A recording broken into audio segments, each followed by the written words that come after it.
Today, I will be talking about neurodiversity, accessibility, and dyslexia, and try to really focus on higher education.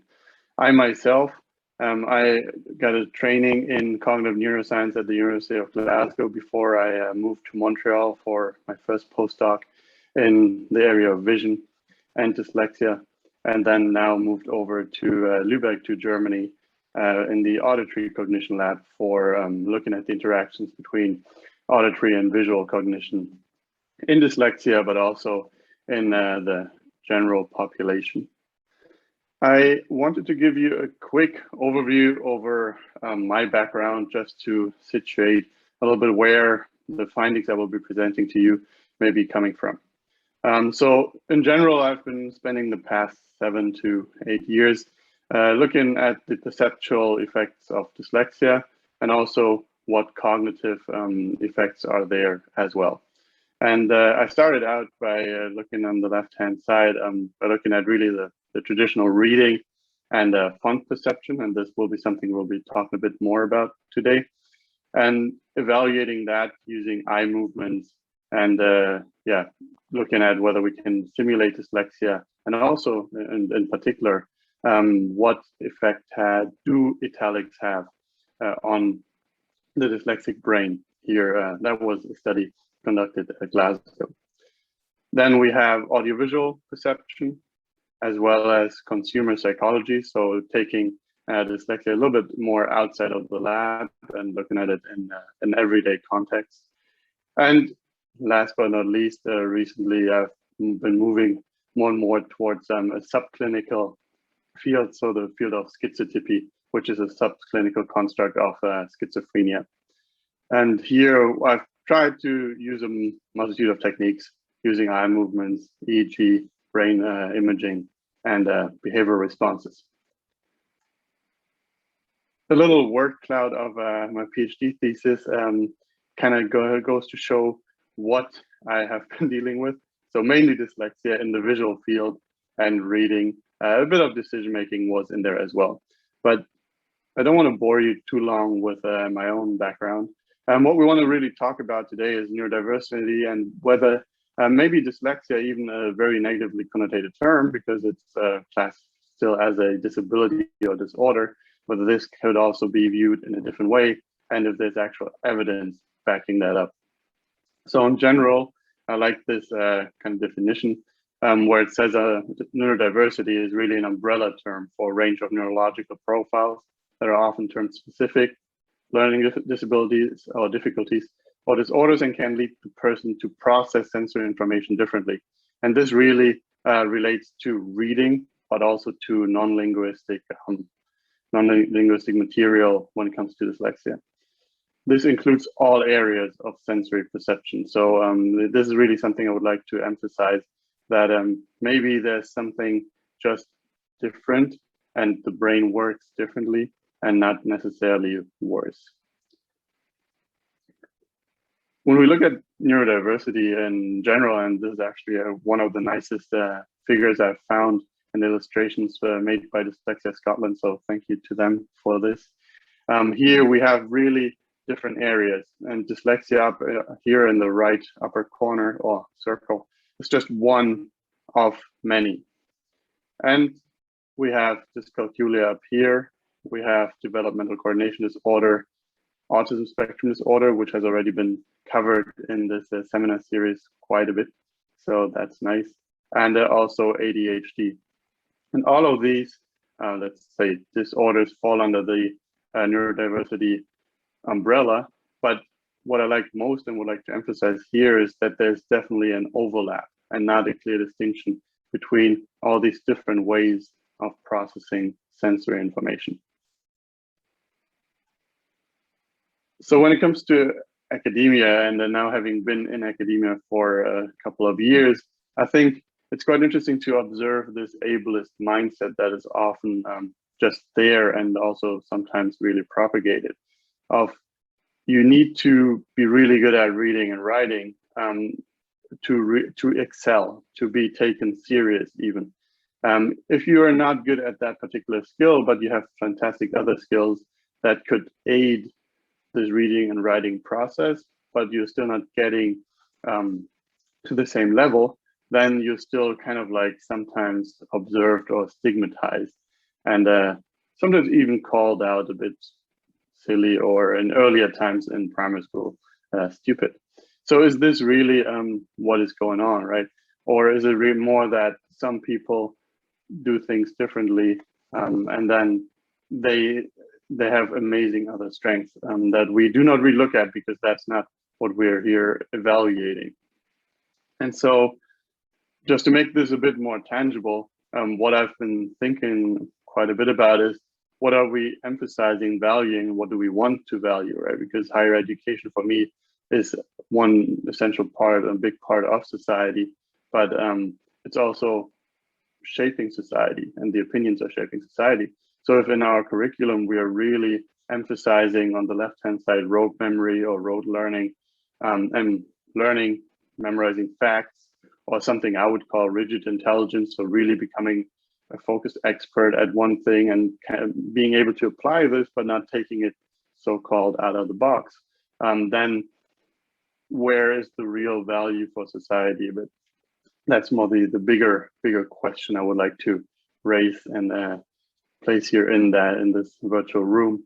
And maybe because also our work environment is changing quite rapidly, thinking on the fly and being able to connect information and extract bottom lines of longer pieces of information could be really, really valuable, right? And also more something of a fluid intelligence, where flexibility is basically key. So for now, I just want to place this here, and happy to discuss this later. Along the same lines, I found actually a dyslexia paper, I found this really nice quote where Protopapas is emphasizing that it's kind of like a crucial development that's really evident and needed in understanding dyslexia, because, and I will skip a bit, there may not be really qualitative differences. It's more of a spectrum of the reading skill across the entire population. And some people are by definition a bit at the lower end, but maybe there's not this really qualitative or qualitative difference. So with that, we could also think about maybe rebranding a work like dyslexia and emphasizing or putting our focus on different aspects, and not just looking at it as a learning disorder marked by an impairment or a deficit, but more maybe a learning advantage at the very opposite end of the spectrum, that is marked by a unique ability to recognize and comprehend some complex visual patterns. Doesn't have to be visual. Whether it's really an advantage, that's of course to be debated, but just what I would like to emphasize here is that it depends on what we and how we approach it and look at it. And also, of course, how we approach everyone who discloses a diagnosis. I, for myself, maybe you have already guessed it, I was diagnosed with dyslexia at the young age of 9, luckily, I would say, and then went through a lot of interventions, and mainly holistic and audiovisual, and that will play a role later on as well. But I also always try to meander my way through the academic, career path or scientific career path, and never really went the straight way, because for me, the topic was most important in my research, and I was trying to find places where this was possible, environment that would really let me flourish, and not just going for the big names. And I even had someone studying business management, and then got more interested in decisions we make sometimes in business. And now, even ending ending up in an auditory cognition lab and not in a visual lab after many, many years. So this is really something that has shaped my career, being flexible and having a supportive or finding a supportive environment. Because really early on, sometimes the comments that teachers in school could make could really, hamper your confidence and the development thereof. So that's quite important, how the environment is approaching you, and what options you're getting. But let's move on a bit to, and I promised to talk a bit about reading and the dyslexic brain, so to speak, if something like this exists, and also maybe what we can do to facilitate still dealing with written material. And when we look at reading in general, the reading brain has a couple of key areas. I'm not expecting you to understand everything in detail and quite quickly, but essentially visual information from the page has to be taken in and is first processed in the rear or back part of the brain, and then gets propagated back up, back to the front. And we have one key area here, which is the from the visual cortex. The next area up is the visual word form area, where the full word form and shape would be processed. And this area is really highly specialized and doing just that very, very rapidly. And then it gets combined, the shape gets combined further on with the auditory sound. That of course is not there when you read silently, but that gets activated, the representation gets activated from your learned memory, basically. And last but not least, it gets propagated to the frontal areas before we really make a decision on selecting a word or even sounding out a word. But reading in and by itself, evolutionarily speaking, is more of an artificial skill. Like we were never, humans invented it. And you can also see that in the brain, because so here, this is a very colorful figure of a lot of little beehives. So here what we see in this study is that either a picture of tools, a picture of faces, or houses was presented in an fMRI scanner. And before schooling, we see that a couple of neurons here were specialized in recognizing tools, and a lot of others were, well, still a bit undecided. And some others were really tuned to and specialized for faces and houses. But when we then, well, try to school someone and teach them how to read, then here we see that a lot of the, well, still undecided areas or neurons take on the role of recognizing words very, very quickly. And some of them even take over from the face area. And so without schooling, if we have illiterate adults here, we see that there's no word tuning neurons. It's really just the area would be taken over by tuning to faces or tools or something else that is really common in our environment. So here we see that there's a trade-off of resources that needs to be allocated for reading. And reading is also really, really fast. I mean, we know it when we are proficient. We really like to read a page quickly, but the process is as fast as up to, or that it takes up to 200 or 150 to 250 milliseconds to really initiate an eye movement to the next place. This can be the next word, or even when we skip a word, the word after. So here we are dealing with a process on the time scale of, let's say, between 150 and 300 milliseconds just to identify one word, and that repeatedly on the page. This will come back later. That's why I'm introducing it in this detail. And here also, this word shape of this wave, this is an EEG brain signal wave that will come back later. And the very first parts here are very perceptual. So what shape does our word have? That is, for example, something that this up peak would be indicating. Yeah, so I think I hope this got a little bit clear. Let's see in dyslexia what dyslexia actually is and where how it works. So here basically dyslexia is, because I always like to say what it is and what it is not, because there seems to be a lot of myths going about it. And so it is a specific language-based learning disorder, and reading and or spelling. It doesn't have to be both. Most often, it's really attributed to deficits in phonological awareness. Phonological awareness is the combination of the letter on the page, the visual percept, and the auditory sound. So when we say da, that we also have like a visual to that, or the other way around. And that gets really automatized while we're learning to read.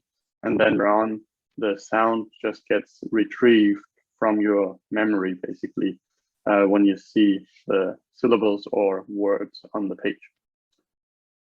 But there's also deficits in executive functions and working memory, so really short-term memory, and that do play a role also for dyscalculia, so a deficit or disorder with math. There's really slow letter and word decoding, so it's on the single word level. It's not necessarily on the sentence level per se. It's really starts on the single word level and then, of course, extends to the sentence level. And we have letter reversals, and I have a funny example about that later. We have differences really in brain structure and connectivity, and differential neural and visual word processing, and maybe varying eye movements, but sit tight for that. But what is most important here, we're always looking for the one single cause of dyslexia, but the one single cause doesn't really exist because it's really a spectrum and umbrella term. So here I would like to emphasize that it is a multifactorial disorder, if we want to, difference. Let's phrase it difference from now on. And all the participants with dyslexia I've tested so far, I think none of them has really reported struggling with identical tasks or having had an identical path in life and support or not. But crucially, what it is not just visual stress. Sometimes we know these pop science illustrations of letters jumping around on the page. That is not dyslexia in itself. It can occur. It's a separate syndrome, but it's not causing dyslexia.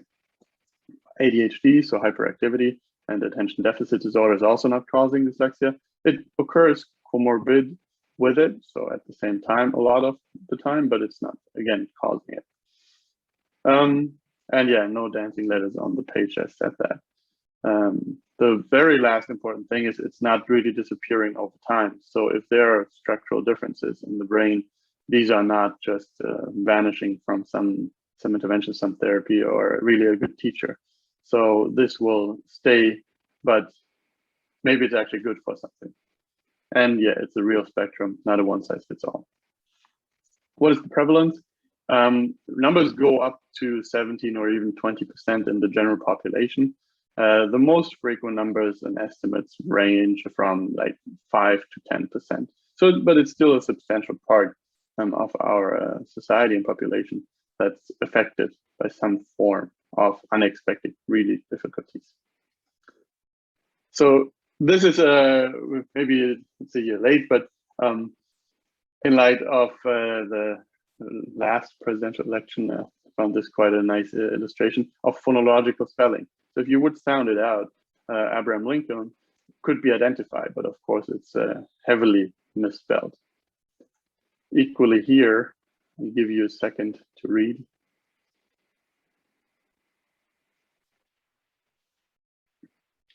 Here, just not really looking at the word in detail and identifying it perfectly might lead to an unwanted confusion and an unwanted trip to the beach.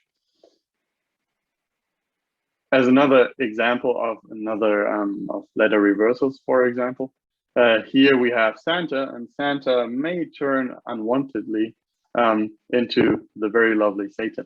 So this can all happen, particularly in earlier stages where primary school pupils really try to read quickly, gain speed, and then stumble upon these things, and sometimes even not, they even go unnoticed. But my real question is kind of like, where does all of this come from? Is it like one underlying cause, or is it more functional? Does it really depend on the task, or are there also structural differences? And I found this illustration quite nice also in light of the seminar series, having looked at autism quite a bit. And here we have kind of like separate ends on a seesaw. And the cognitive style on the one hand side seems to be very different, where in dyslexia we have a very holistic style. Some people with dyslexia do not really like to look at the details or do not remember a lot of details, but are very good at looking at the bottom line.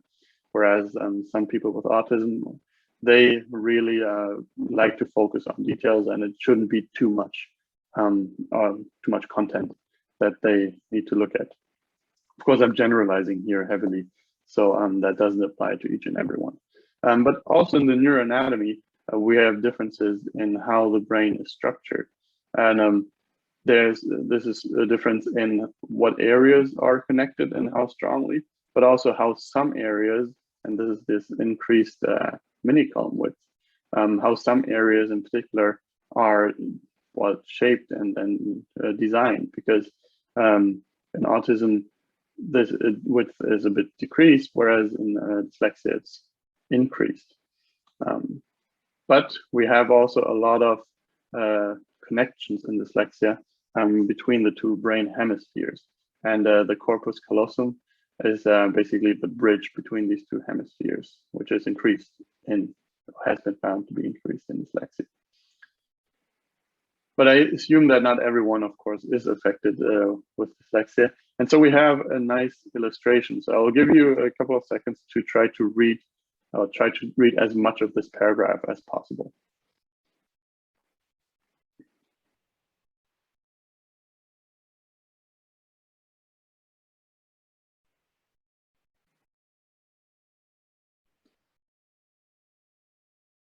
I assume that most of you didn't read as fast as they would normally read when if I had presented this text quite legibly to you like this. And this is actually a dyslexia simulation font that we have also tested that was designed to show how effortful reading can be for people with dyslexia. Here we have found that it's actually making the reading too effortful. So it's going a bit too far, but still it's a nice illustration to show how effortful reading could be, particularly if you're in the very early stages of learning how to read when you're young and maybe struggling with that a lot. So let's move to one of the main questions of today, actually. Is it a difference, or is it worse performance, something bad, negative? And here I would also like to give you 5 seconds to just quickly read what is on in these images.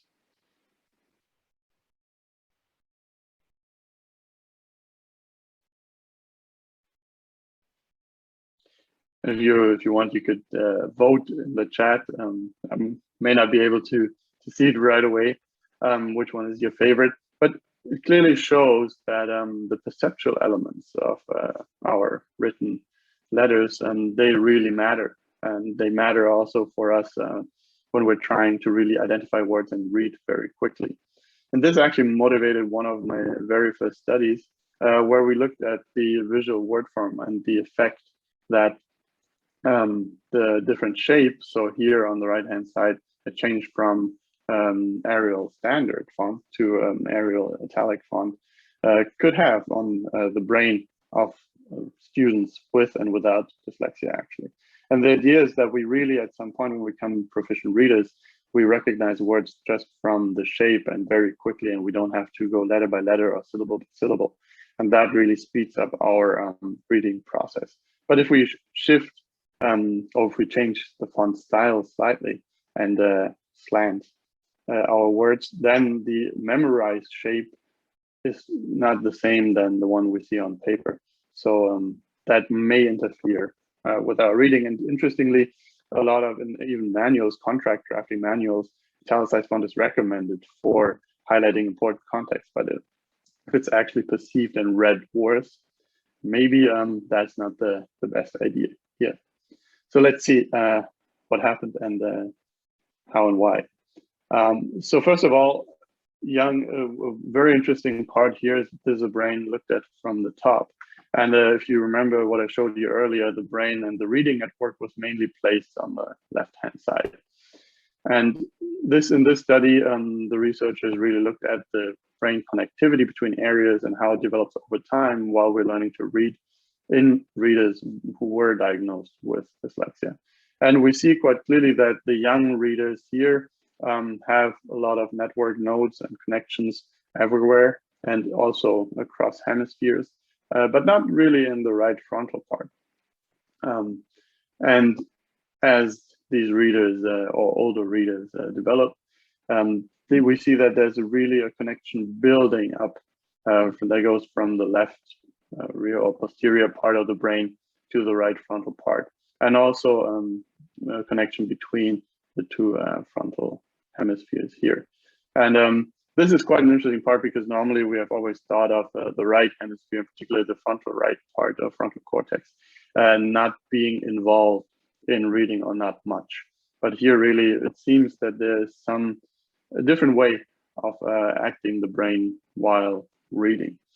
And now jumping back to our study, surprisingly or maybe unsurprisingly, we found activation differences, although I have to be a bit careful about the location, but at electrodes over areas that correspond to the right frontal part of the brain and the left rear or posterior part, just when we had this difference of reading in standard or italicized font. And so this is a difference that occurred within 200 milliseconds of one word, right? And now we can, well, basically multiply that by how many words do we have on the page, and then maybe understand if there's a difference that quickly for one word, maybe that also hinders really fast and quick reading in this perceptually different font style. And as you can see here, that's why I mentioned the waveform before. This is just a different illustration of these, the difference I just showed you, where we can see that the waveform really early on is different within or even before 200 milliseconds. So it's this first part that responds to the different shape of the word. Also here you see 3 lines and not just a dyslexia group and a so-called control group, but we also even differentiated the dyslexia group into the participants who really recognized that they saw and read italicized font and the ones who didn't. And the really interesting part here is that when we look at the behavior and how accurately they made the decision and was a word recognition decision, we see that the ones who recognized the italicized font and that they read in italicized font, they were actually on par, just 7, but they were still on par with our control group. So here, it's the first illustration of such a diagnosis or a brain difference doesn't have to lead to, like basically negative or worse performance. Now I would like to change gears a little bit and just present the second piece of evidence I have, which is coming from reading connected text and looking at eye movements. And what I will be showing you here is a text, and each of these 2 dots represents the viewing location of the 2 eyes. And just look at it for a bit.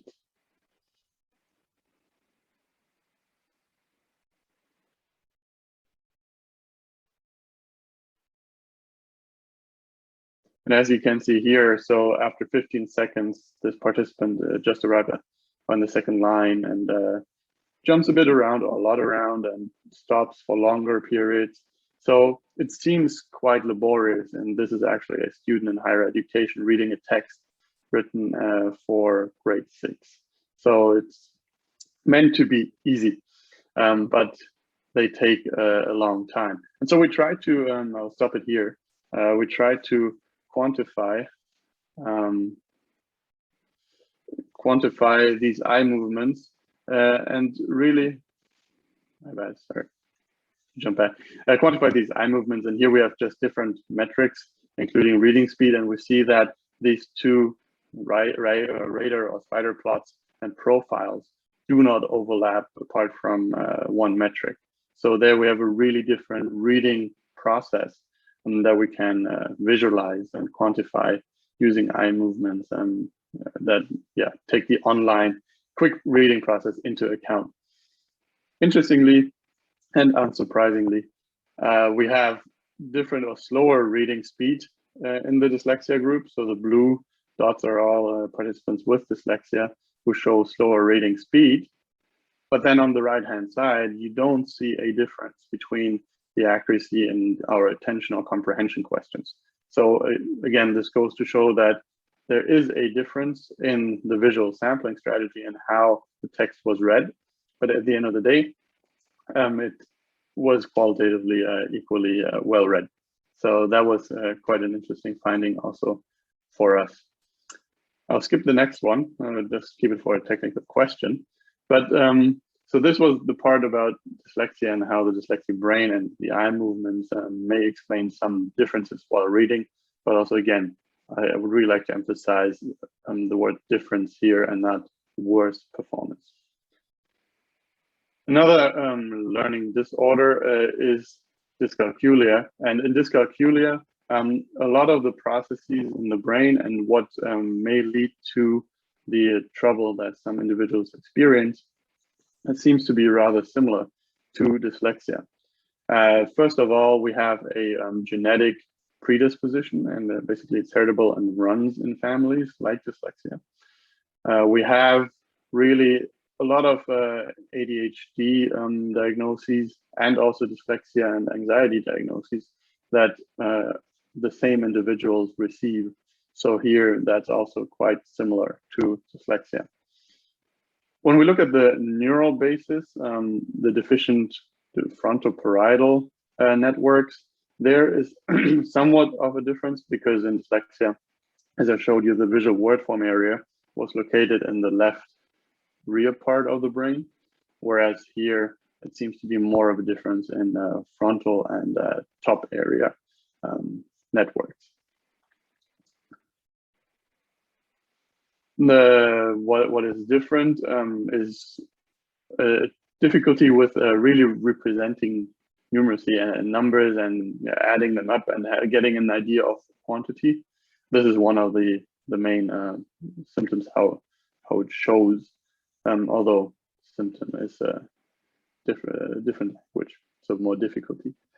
But what I've highlighted and what I would like to emphasize here, because there's a lot of content on this and in this one figure, is that it's seemingly mainly a working memory problem as well. So working memory really relates to you being able to, one being able to keep all the numbers in mind that are needed for a complex calculation or maybe even a formula, and being able to manipulate them to add them up or do something with them to arrive at a result. And in dyslexia, working memory does seem to be less good and playing a role. But here in dyscalculia, I would even say this is one of the main differences where working memory plays one of the key roles when to do these calculations. And there, for example, if we train our memory, it could lead to some improvements beyond conceptual stuff. Then we also have, again, one figure, I apologize with a lot of text, but we have different forms of dyscalculia. So we have isolated dyscalculia, and again, it's a spectrum like in dyslexia, where we have a core deficit. Really, the concept of quantity and number is not really established. That could lead to problems. And we have, again, the parietal, so the top regions of the brain seemingly working differently. Then we have multiple deficits. Of course, that leads to a bit of a larger problem. But what I wanted to emphasize as well here is the comorbidities with dyslexia. So a lot of kids do get identified with both and have trouble with that audio-visual integration of the percepts, so the grapheme-phoneme transfer, but also then executive functions and hyperactivity does play a crucial role. So I hope I could show you a bit that dyscalculia and dyslexia have some considerable similarities in the way they work and where the brain does the task slightly differently. But maybe most important and also interesting is a little practice portfolio that I put together for a seminar that was delivered to lecturers at Concordia University in Canada first. And here I really try to, please stop me if I'm running out of time, Lee, but I really like to give you a bit of practical, not advice, but suggestions really, and what I think from my own experience and from all my research and what could help.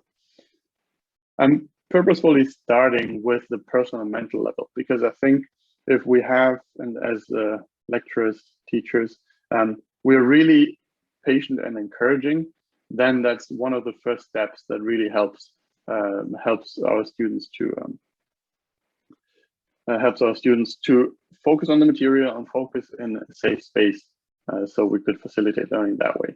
Then we also you really have to respect, like a lot of participants with dyslexia I've tested, they came to me and had received the dyslexia diagnosis just before they came to Glasgow University, for example. And their underlying had been a really long history of frustration and stigmatization, and kind of like knowing I'm not good at this, I have to persevere somehow. But this could be quickly also triggered. So here again, the patience and encouraging could be or is very, very relevant.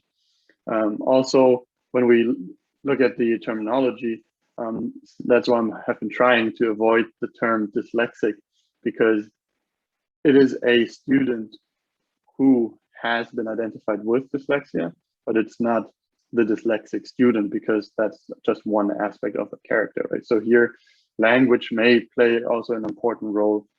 We should kind of like be careful how we dress and talk about the subject.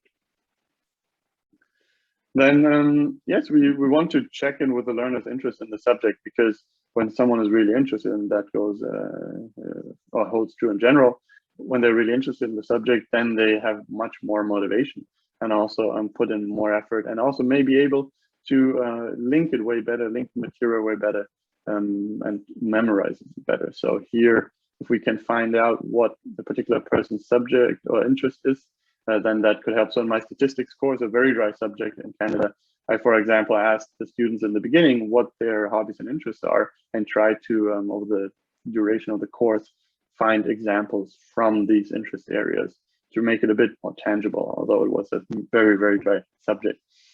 And really, this all should lead to a change in mindset that going to school, going to university, and going to this particular course is a positive thing, and someone is looking forward to that, and not the opposite, essentially.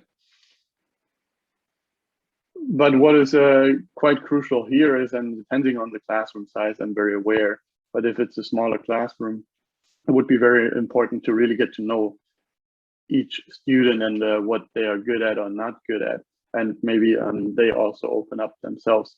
But if you know your audience, and even if two students with dyslexia diagnosis came to me, they both work very differently. So here I'm always trying to really find out what works best for them, how could I support, and really doing that on almost an individual case basis, if possible. I'm aware that if you have a classroom with 500 students or lecture, that is not really feasible. Next, I'm just showing this here. So basically, it's the Universal Design for Learning framework and concept that offers a lot of interesting parts that I will touch upon over the course of the couple next slides. But this could be used if someone was looking for a bit more of a theoretical framework to design materials and to look at what is connected in which way. And my takeaways from this, and what I really like, is that it's about providing support, but equally challenging the students. So not really just saying, okay, I'm supporting you, I'm giving you extra time and X, Y, Z, but really thinking about, okay, yes, I'm supporting you, I'm here for you, but also this is the challenge, and how can I make this challenge most interesting and most successful. Then we want to use multiple ways of representations. or of materials. So not only slides visually on at the front, but also auditory audiobooks could work, auditory read out things, or haptic, like touch materials. So it really depends on how you organize that and what your course is. But the key is that you really integrate a couple of different ways of information and representations. Action and expression is kind of like goes in the same direction than what we have spoken before. And engagement. So we know that when we are allowed to make our own choices and we can pick what we feel, first of all, empowered, but we can also pick what we really like and how we like to learn. So this could be something by giving the students choices how they would like to learn some materials that could facilitate engagement. And getting rid of barriers to learning is more of a general statement here. Another point is really trying to use and adapt universal font design. And maybe you have noticed on my slides, you won't find any font with serifs like Times New Roman. That's very prevalent in a lot of academic journals, sadly, but also in written and printed materials coming from the old typesetting days. But this really hinders the dyslexic eye and also other people's reading flow, although it's meant to do exactly the opposite. So here, really try to use appropriate font sizes. Big enough is good, then no serif fonts. And I'm also trying to really refrain from italicizing or even underlining. I know at one point it was in there for highlighting important context and content. It's really more about bolding important parts. And just some suggestions that you could try out: Arial, Helvetica, Verdana, Calibri, Myriad Pro. These are all fonts that seem to work really well in general for everyone. So basically, if we can use a nice font that works for everyone, I think it would be a really good win-win. And last but not least, there's also specific dyslexia fonts. One of them, an open source one, is called Open Dyslexic. And here it looks a bit funky, as you can see on the right hand corner. But it's once you get used to it, it's actually quite nice, and we see a slightly smoother eye movement patterns in our participants with dyslexia when reading the same paragraphs in this type of font. Although here I would really suggest to give this option in an electronic document to the students so that they can make their own decision whether this works or not, or whether this may actually be more distracting because it looks a bit funky in the very beginning, particularly when you're not used to it. The other thing is it's something like how could we design a neurodiversity friendly course? Here, I think it's some parts maybe slightly redundant to previous slides, but it's really about getting to know your students and considering trying out different learning styles and different ways of getting your materials across, not just as bullet points on slides. A range of tools to work, a range of modalities would be great if that can be included. And also really repeatedly touching upon a concept, maybe in different contexts, so that people and students can see how it can be applied differently and connect this one concept to different aspects. So here, that would be particularly beneficial for students with dyslexia. And the other thing is really we want to avoid heavy rote learning tasks or things where we just have to ask students to reproduce something from memory. In my statistics course, for example, I saw the previous exam where there were just gaps for filling in equations or results of equations. And I changed it completely to a somewhat understanding of statistics, giving the students a task or in psychology, the experimental design, and they had to argue why they would choose X, Y, Z statistical method to analyze it, and what that would mean, what their strengths and weaknesses are. So really giving them the opportunity to show different skills and to connect with their knowledge and even apply it. And as you can see right here, these are materials that Guillaume Rousselet uses in the School of Psychology. so haptic touch materials for early statics training or courses. That could be one interesting material that changes from the traditional slides just a bit. Equally, he's a strong advocate of different learning styles. So here we have fish and fish with different numbers, and they could be sorted to give an idea of how many times a certain number or a certain fish occurs in a population. And you could then lay that on the table out as a frequency histogram, something like we see here on the right-hand side, just with Post-its and on a paper whiteboard. So this could all work and very easily and changes the teaching and learning style quite considerably. So these are just really easy to apply suggestions I would like to make. Of course, if you're in a different subject field or area, maybe other ways of representing the materials would be applicable.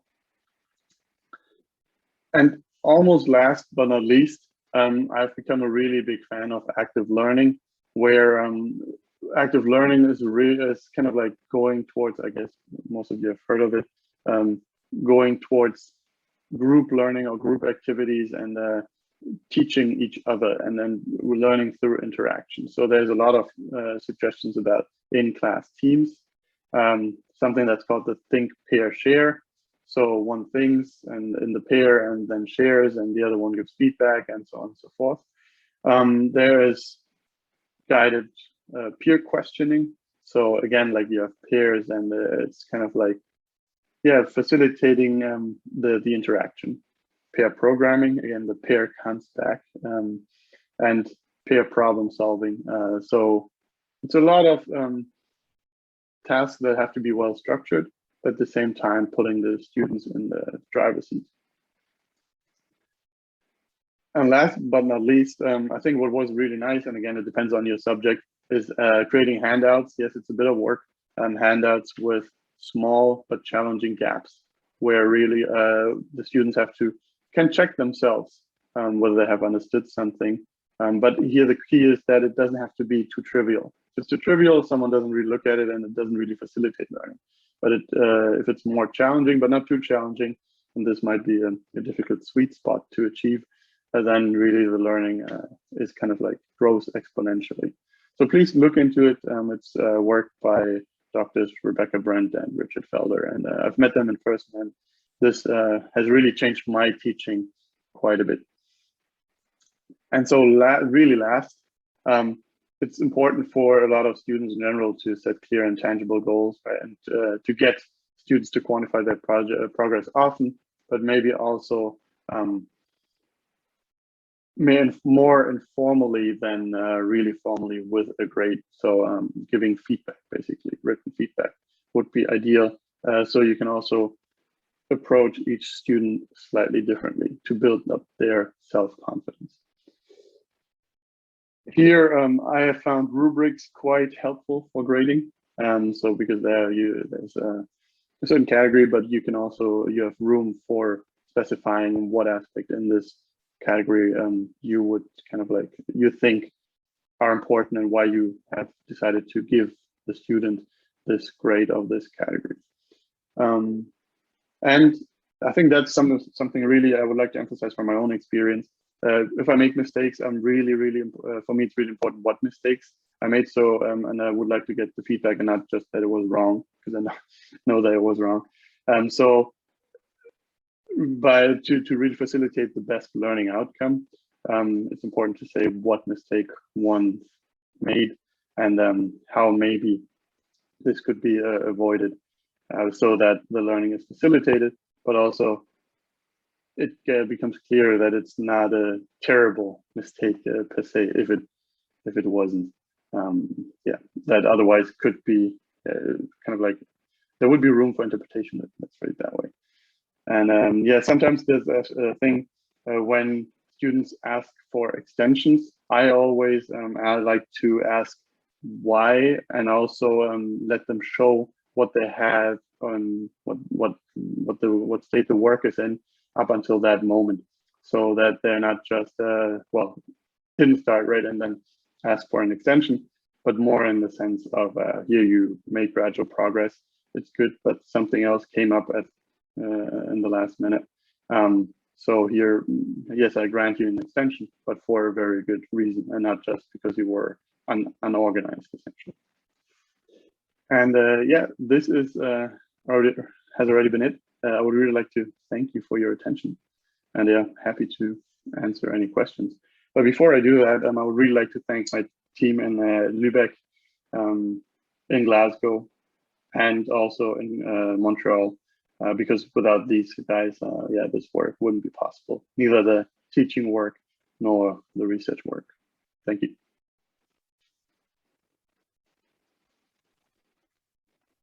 Thank you for that. That was great.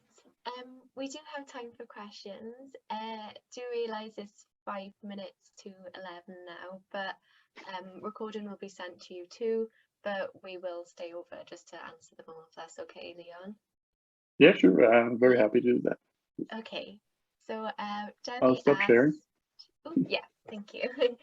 So Debbie has asked, should we still avoid using italics? This isn't picked up as an accessibility issue in Word or Blackboard Ally, but I think you've already answered that question. Yeah, I hope that I made clear that I'm not the biggest fan of it. And at the end of the day, in my books, when I learned English words, English vocabulary, actually the most important ones were printed in italics, and that's how that study got motivated by what. And I couldn't remember them at all. So it's really something that I would suggest to avoid. Okay, we have a question from Jin. Is mixing up numbers on site or in thought then more of a sign of dyscalculia or dyslexia, or both? If it's specific to numbers, it's more a sign of dyscalculia. Although some students or children do both, right? They mix up really letters. Sometimes there's an unstable or unstable representation of, let's say, a B and a D, for example, and that gets flipped or mirrored. So sometimes it's also a visual thing.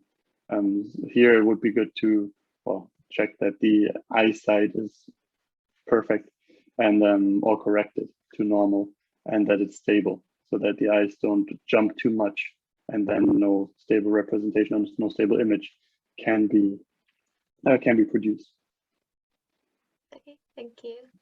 I have a question here. In connection to Debbie's question on PowerPoint slide, what would be the best way to emphasize a certain word/phrase? Would change the color better than using italics? If so, to what color? Also, I gathered that using cream background for PowerPoint would be the easiest for students with dyslexia. I just want to confirm if this is really the case. Yeah, that has a couple of questions, a couple of elements. So first of all, I would suggest bold and or coloring. Here, when you use coloring, there are color palettes for colorblind people. So I would always suggest to go for one of these color palettes or colors from these palettes so that you're on the safe side. Also, avoiding the harsh contrast of black on white or even white on black would also be good. So yeah, using cream or some a bit, well, different lighter color could really help to visually to look at the material. I hope that answers. Otherwise, please email me if I haven't answered all the questions. Thank you. I have a question. What support can be provided to students with dyscalculia apart from increased time on tests? It seems to be the only support ever available in my experience. Yeah, so here I must say I'm not an expert because I've mainly focused on dyslexia for the past years.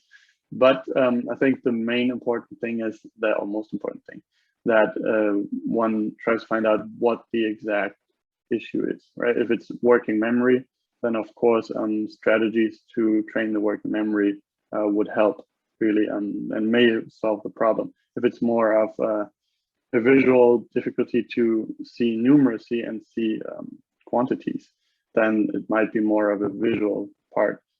So here, I have to sadly refer to the experts in that field who have dealt with interventions. But I'm also happy to look more into the literature and to give you 1 or 2 pointers.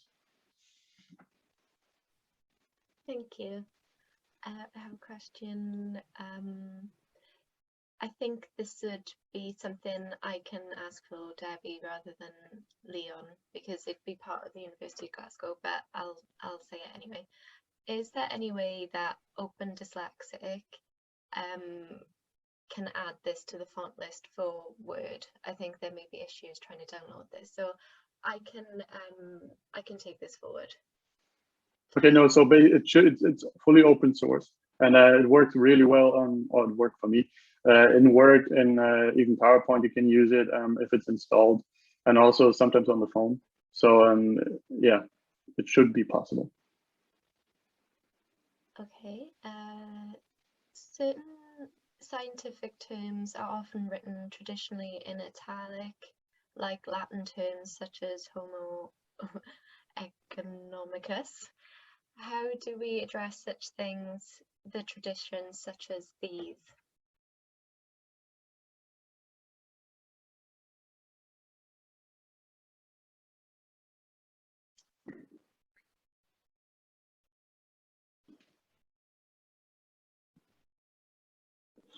Sorry, I don't know what happened then. Am I back? Or maybe the meeting stopped because we ran out of time. Yeah, perhaps. Oh, I'm sorry. That hasn't happened. Yeah, to all the viewers who are still here, I think it would be important to raise awareness for the font issue, that publishers actually make the step, and some have, to avoid Times New Roman font, first of all. And yeah, going also the italics issue. I have a certain couple of journals that I really like for this reason, because they have already transitioned and changed font and style and made it very visually pleasing.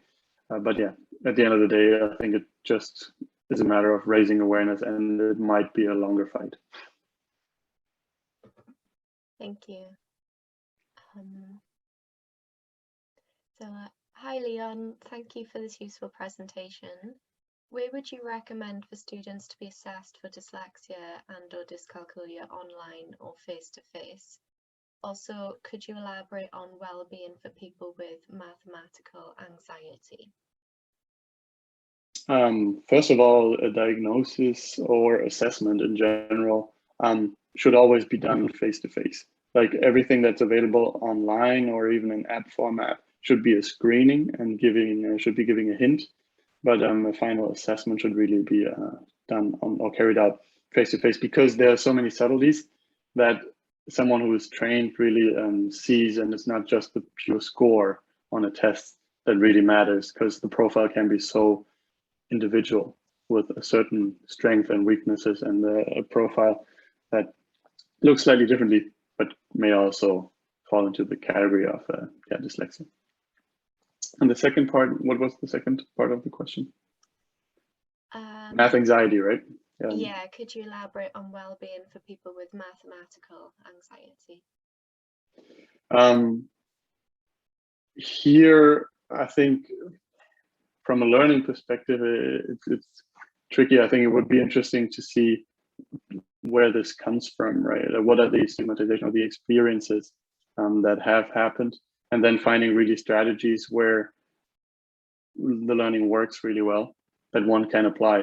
So I, for myself, it's not mathematical anxiety, but it's really sometimes taking a step back and well, going back, taking a step back and going back to the reading material. And I'm also using a lot of highlighting. I'm not sure that this really addresses anxiety levels per se, but yeah, this is something I would personally do when things get a bit overwhelming, really taking that step back and also trying to find the root cause. Thank you.